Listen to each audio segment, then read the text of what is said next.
ಜಗತ್ತಿಗೆ ಬೆಳಕನ್ನು ನೀಡಿದ ಅರಿವೇ ಅಂಬೇಡ್ಕರ. ದಿಕ್ಕು ದಿಕ್ಕಿಗೂ ಹೊಂಗಿರಣ ಬೀರಿದ ಗುರುವೇ ಅಂಬೇಡ್ಕರ. ಅರಿವೇ ಅಂಬೇಡ್ಕರ, ಗುರುವೇ ಅಂಬೇಡ್ಕರ. ಜೈ ಭೀಮ್. ಅರಿವೇ ಅಂಬೇಡ್ಕರ, ಗುರುವೇ ಅಂಬೇಡ್ಕರ. ಮಾನವ ಜೀವಿ ಜೊತೆಯಲ್ಲಿರ್ತಕ್ಕಂಥ ಸಂಘಟನೆಗಳ ಜೊತೆ ಸೇರಿ ಈ ಒಂದು ಶಿಬಿರ, ತದನಂತರ ಎರಡನೇ ಹಂತ ಗೋಷ್ಠಿ ಬಂದುಬಿಟ್ಟು ನಾವು ಸಂಘಟನೆ ಇದೆ.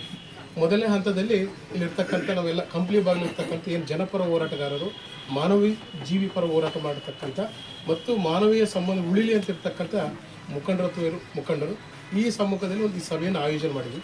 ಈ ಮೊದಲನೇದಾಗಿ ಈಗಾಗಲೇ ನಾವು ಮಾನವ ಬಂಧುತ್ವ ವೇದಿಕೆ ಸಂಸ್ಥಾಪಕರಾಗಿರ್ತಕ್ಕಂಥ ಸನ್ಮಾನ ಸತೀಶ್ ಜಾರಕಿಹೊಳಿ ಈ ಸರ್ಕಾರದಲ್ಲಿ ಸಚಿವರಾದರೂ ಸಹ ಮತ್ತು ಒಂದು ಪಕ್ಷದಲ್ಲಿದ್ದು ಕೂಡ ಆ ಪಕ್ಷಕ್ಕೂ ಅವರಿಗೂ ಈ ಸಂಘಟನೆಗೂ ಸಂಬಂಧ ಇಲ್ಲ. ಮೊದಲನೇದಾಗಿ ಯಾಕಂದರೆ ಅವರು ಸಂಘಟನೆಯ ಮೂಲ ಉದ್ದೇಶ ಬುದ್ಧ, ಬಸವ, ಅಂಬೇಡ್ಕರ್ ಜೊತೆಗೆ ಈಗಾಗಲೇ ನಮ್ಮ ಪ್ರಗತಿಪರ ಚಿಂತನೆ ಹೇಳ್ತಕ್ಕಂಥ ಮಾನವ ಸಂಬಂಧಗಳನ್ನು ಬೆಳೀತಕ್ಕಂಥ ಇದು ವಿಷಯ ಆಗಿರೋದ್ರಿಂದ ಮತ್ತು ಈಗಾಗಲೇ ಏನು ನಡೀತಕ್ಕಂಥ ವಿಚಾರಗಳು ನಮ್ಮ ಕಣ್ಣು ಮುಂದಿರ್ತಕ್ಕಂಥ ಏನು ಯಾವ ವಿಷಯ ಈ ದೇಶ ಯಾವ ರೀತಿಯಲ್ಲಿ ಹೋಗ್ತಾ ಇದೆ, ಮಾನವರಿಗೆ ಅದು ಏನು ಬೇಕು, ಈ ದೇಶಕ್ಕೆ ಏನು ಬೇಕು, ಅಭಿವೃದ್ಧಿಗೆ ಏನು ಬೇಕಂತಕ್ಕಂಥ ಪೂರಕವಾದ ಒಂದು ವಿಚಾರ.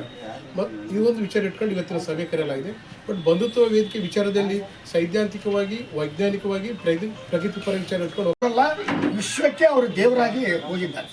ನಾವು ಸಂಘಟನೆ ಮಾಡೋರು ಕೂಡ ಹೆಂಗಿರ್ಬೇಕಂದ್ರೆ, ನಾವು ಯಾರನ್ನ ಬರಲಿ ಎಲ್ಲರೂ ನಮ್ಮರೇ ಅನ್ನೋದು ಒಂದು ಹತ್ತಿಕೊಳ್ಳೋದು, ನಮ್ಮಲ್ಲಿ ಇರ್ತಕ್ಕಂಥ ಒಳ್ಳೆ ವಿಚಾರಗಳನ್ನ ಹೇಳ್ಬೇಕು. ಅವರು ಯಾವ ವಿಚಾರನ ತಲೆ ತುಂಬ್ಕೊಂಡು, ಯಾವ ಪಕ್ಷನಾಗಲಿ, ಯಾವ ರಾಜಕೀಯ ಇರಲಿ, ಯಾವ ಧರ್ಮ ಇರಲಿ, ಯಾವ ಜಾತಿ ಇರಲಿ, ಯಾವ ಸಮುದಾಯ ಇರಲಿ, ಆದರೆ ನಾವೆಲ್ಲರೂ ಒಂದೇ ಮನುಷ್ಯರು ಅನ್ನೋದು ಒಂದು ಭಾವನೆ ಇಟ್ಕೊಂಡಾಗ ಮಾತ್ರ ಆ ಸಂಘಟನೆಗೆ ಬೆಲೆ ಬರ್ತದೆ. ಇದು ಹಾಕಿರ್ತಕ್ಕಂಥ ಮಾನವ ಬಂಧುತ್ವ ವೇದಿಕೆಗೆ ಕೂಡ ಒಂದು ಅರ್ಥ ಬರ್ತದೆ. ಯಾಕಂದರೆ ನಾವು ಒಂದೇ, ಈಗ ಬಂಧುತ್ವ ಅನ್ನೋ ಒಂದು ಶಬ್ದ, ನಾಯಕತ್ವ ಅನ್ನೋ ಒಂದು ಶಬ್ದ ನೀವು ಹೇಳಿದ್ರಲ್ಲ, ಅದಕ್ಕೆ ಹೇಳ್ಬೇಕು. ಉದಾಹರಣೆ ಅಂದರೆ ನಮ್ಮ ವಿಜಿ ನನಗೆ ತಿಳಿದ ಮಟ್ಟಿಗೆ ಬೈ ಎಲೆಕ್ಷನ್ನಲ್ಲಿ ನಮ್ಮ ಸಂಘಟನೆಗೆ ನಾವೆಲ್ಲ ನಮ್ಮ ಜೊತೆಗೆ ಜಾಯಿನ್ ಆದ. ಇವತ್ತು ಒಂದು ರಾಜ್ಯ ಮಟ್ಟಕ್ಕೆ ಬೆಳೆದಾನ ಅಂದರೆ ಅದೇ ಒಂದು ಇವತ್ತು ನಿದರ್ಶನ. ಅವತ್ತು ಒಂದು ಬೂತ್ ಹ್ಯಾಂಡಲ್ ಮಾಡ್ತಿದ್ದ, ಇವತ್ತು ಬೆಳಿತೀಯ ಅನ್ನೋ ಒಂದು ಕಾರಣದಿಂದ ನಾವು ವಿಜಯನ ಮುಂದಕ್ಕೆ ಕೂಡ ನಾವೆಲ್ಲ ವೈಜ್ಞಾನಿಕ ಚಿಂತನೆಯನ್ನು ಬೆಳೆಸಬೇಕು ಅನ್ನೋಂಥದ್ದು, ಅಂಬೇಡ್ಕರ್ ವಿಚಾರಗಳು ಬೆಳೆಸಬೇಕು ಅನ್ನೋಂಥದ್ದು ಮತ್ತು ಸಮಾಜದಲ್ಲಿ ಸಮಾನತೆಯನ್ನು ಕಾಪಾಡಬೇಕು ಅನ್ನೋ ದೃಷ್ಟಿ ಇಟ್ಟುಕೊಂಡು ನಾವೆಲ್ಲರೂ ಕೂಡ ಚಿಂತನೆ ಮಾಡ್ತಿದ್ದೀವಿ. ಇದು ನಿರಂತರವಾಗಿ ಇದಕ್ಕೊಂದು ಇತಿಹಾಸ ಇದೆ. ಆ ಇತಿಹಾಸದ ಭಾಗವಾಗಿ ನಾವು ಮಾಡ್ತಿದ್ದೀವಿ ಮತ್ತು ಮುಂದುವರಿಸ್ತಾ ಇದ್ದೀವಲ್ಲ. ನಮಗೆ ಒಂದು ಮೂಢನಂಬಿಕೆ ಇವತ್ತು ಸಮಾಜದಲ್ಲಿ ದೊಡ್ಡ ಕಂದ್ರವಾಗಿದೆ. ಸಮಾಜ ಮುಂದಕ್ಕೆ ಹೋಗ್ತಿಲ್ಲ, ಅದನ್ನು ನಾವು ಹೊಡಿಲೇಬೇಕು. ಅದರಿಂದ ನಂಬಿಕೆ ಬೇರೆ, ಮೂಢನಂಬಿಕೆಗಳು ಬೇರೆ.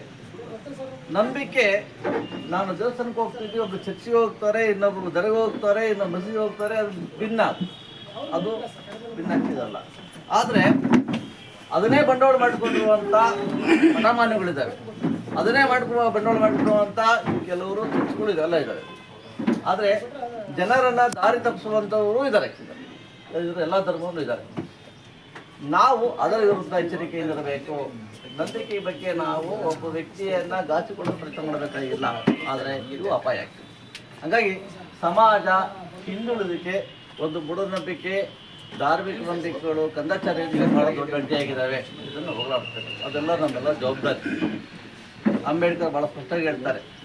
ಈಗೇನೀಗ ನಾವು ಕನಿಷ್ಠ 3-4 ವರ್ಷದ ಹಿಂದೆ ಮಾನವ ಬಂಧುತ್ವ ವೇದಿಕೆ ಅಸ್ತಿತ್ವಕ್ಕೆ ಕಂಪ್ನಿಯಲ್ಲಿ ತರಬೇಕು ಅನ್ನೋ ನಿಟ್ಟಿನಲ್ಲಿ ರಿಫಾನ್ ಸರ್ ಅವರು ಮತ್ತು ವಿಜಯ್ ಕುಮಾರ್ ಅವರು ನನ್ನ ಸಂಪರ್ಕ ಮಾಡಿದಾಗ ನಾನು ನಬಿ ಅವ್ರನ್ನ ಒಂದು ಪ್ರಪೋಸಲ್ ಮಾಡಿ, ಇವತ್ತೇನಪ್ಪ ಅಂದರೆ ಪದಾಧಿಕಾರಿಗಳು ಮಾಡಲೇಬೇಕು.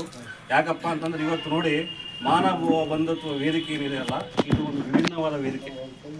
ಎಲ್ಲ ಸಂಘಟನೆ ಇರ್ತಕ್ಕಂಥ ಸಂಘಟನೆ ಇದಲ್ಲ, ಜನಾವಶ್ಯಕವಾದ ಒಂದು ಜನರಿಗೆ ಏನು ಬೇಕು ಅದು ನ್ಯಾಚುರಲ್ ಆಗಿ ಮುಡಿಸ್ತಕ್ಕಂಥ ವೇದಿಕೆ ಯಾವುದಾದ್ರೂ ಇದ್ದರೆ ಅದು ಮಾನವ ಬಂಧುತ್ವ. ಇವತ್ತು ನಾವು ವಿದ್ಯಾರ್ಥಿಗಳಿಗೆ ಓದಿಸಿ ಅವ್ರಿಗೆ ರೆಡಿ ಮಾಡಿ ಅವರಿಗೆ ಎಕ್ಸಾಮ್ಸ್ಗಳು ಬರೆಸ್ತಕ್ಕಂಥ ವಿಷಯದಲ್ಲಿ ಮಾನ್ಯ ಸತೀಶ್ ಜಾರಕಿಹೊಳಿ ಅವ್ರದ್ದು ಪ್ರಯತ್ನ, ಮಾನವ ಬಂಧುತ್ವ, ಮಾನವರಿಗೆ ಸಹಿಯಾದ ಮಾನವನ ಒಂದು ಸೇವೆ ಏನಪ್ಪ ಅಂದರೆ ಇದೆ. ಅವ್ರು FDA ಎಕ್ಸಾಮ್ಗಳು, IAS IPS ಎಕ್ಸಾಮ್ಗಳು ಬರ್ತಕ್ಕಂಥ ವಿಷಯ ಇದೆ. ಮತ್ತು ವಿಶೇಷವಾಗಿ ಜನ ಆತಂಕದಲ್ಲಿ ಎಲ್ಲಿ ಹೋಗ್ತಿದಾರೋ ಅದನ್ನು ಎಚ್ಚರಿಕೆ ಮಾಡ್ತಕ್ಕಂಥ ಕೆಲಸ ಇವತ್ತು ಯಾವ ಯಾರ್ಯಾರು ಏನೇನು ಕೆಲಸ ಮಾಡ್ತಿದ್ದಾರೆ ಅಂತ ಗಮನಿಸ್ತಿದ್ದಾರೆ. ಸೊ ಅವ್ರನ್ನೆಲ್ಲ ಕ್ರೋಢೀಕರಣ ಮಾಡಿಕೊಂಡು ಬಂಧುತ್ವ ವೇದಿಕೆಯಿಂದ ಬೇರೆ ಬೇರೆ ಚಟುವಟಿಕೆಗಳನ್ನು ಆಯೋಜಿಸಿದ್ದಾರೆ. ಬರೀ ಮೌಢ್ಯ ಒಂದೇ ಅಲ್ಲ, ಸಾಮಾಜಿಕ ಅಸಮಾನತೆಗಳ ವಿರುದ್ಧ, ಸರ್ಕಾರದ ನೀತಿ ನಿಯಮಗಳ ವಿರುದ್ಧನೂ ಜನರಿಗೆ ಒಂದು ಎಚ್ಚರಿಕೆ ಕೊಡುವಂಥ ಕೆಲಸನ ಬಂಧುತ್ವ ವೇದಿಕೆ ಮಾಡ್ತಿದೆ. ಈ ಹಂತದಲ್ಲಿ SIR ಈ ದೇಶಕ್ಕೆ ಒಂದು ದೊಡ್ಡ ಅಪಾಯ ಅನ್ನೋದು ಈಗ ಆಲ್ರೆಡಿ ನಿಮ್ಗೆ ಗೊತ್ತಾಗಿದೆ. ಬಟ್ ಅರ್ಧ ಗಂಟೆಲಿ 1 ಗಂಟೆಲಿ ಅರ್ಥ ಆಗಲ್ಲ ಅದು. ಹಬೀಬ್ ಅವ್ರು ಹೇಳ್ದಂಗೆ ಒಂದು ದಿನದ ಶಿಬಿರ ಮಾಡ್ಬೋದು, ಅದು ಇದೇ ಸಭೆಯಲ್ಲಿ ಡಿಸೈಡ್ ಆದ್ರೆ ಒಳ್ಳೇದು.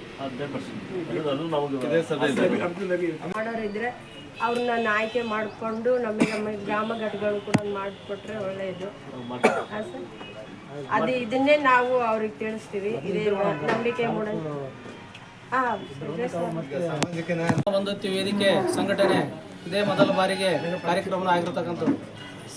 ವಿಶೇಷ ಏನಂದರೆ ಮಾನವ ಬಂಧುತ್ವ ವೇದಿಕೆ ಇದು ಹೆಸರು ಕೇಳಿದ್ರೆ ನನಗೆಲ್ಲರೂ ಏನಂತಾರೆ, ಇದು ಯಾವ ಹೆಸರು ಭಾಳ ಚೆನ್ನಾಗಿತ್ತಲ್ಲ ಅಂತಾರೆ.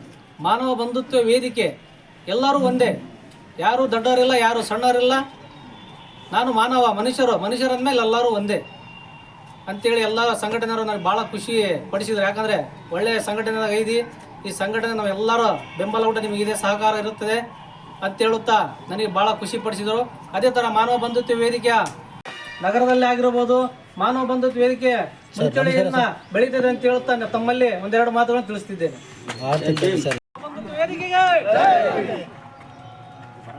ಜೋರಾಗಿ ಜೈ ಭೀಮ್ ಎಲ್ಲರೂ ಒಂದ್ಸಲ ಜೈ ಜೈ ಜೈ ಜೈ ಜೈ ಭೀಮ್, ಜೈ ಭೀಮ್, ಜೈ ಜೈ ಜೈ ಜೈ ಜೈ ಭೀಮ್, ಜೈ ಭೀಮ್, ಜೈ ಭೀಮ್, ಜೈ ಜೈ ಜೈ ಜೈ ಜೈ ಭೀಮ್, ಜೈ ಭೀಮ್, ಜೈ ಭೀಮ್. ಭಾರತ ರತ್ನ ಸಂವಿಧಾನ ಶಿಲ್ಪಿ ಡಾಕ್ಟರ್ ಬಾಬಾ ಎಲ್ಲರೂ ಫಾಲೋ ಲೈಕ್ ಹೋಗ್ಬಿಟ್ಟು ಊಟದ ವ್ಯವಸ್ಥೆ ಐತೆ.